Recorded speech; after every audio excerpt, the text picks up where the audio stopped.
there's a lot of things you can do with cork fabric, and you can modify pretty much any pattern to accommodate cork fabric. But there's some tips to that, which I'll get into.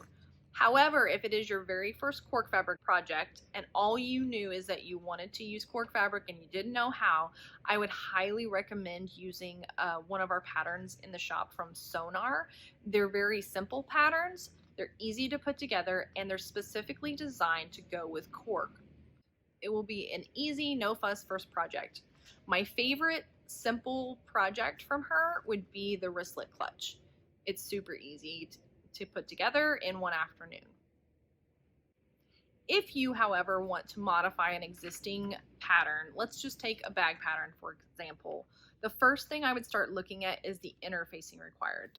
One of the great things about cork fabric is that it's very self-stabilizing. It has some structure. So you don't need thick, bulky interfacing unless you just want that added structure to a bag.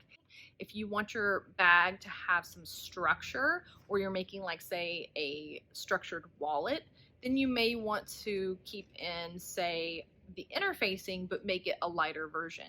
So if it calls for Decaville, maybe you want to use Decaville light. It's kind of a personal call, and it does take some practice to get used to how to look at a pattern and modify it to fit cork fabric.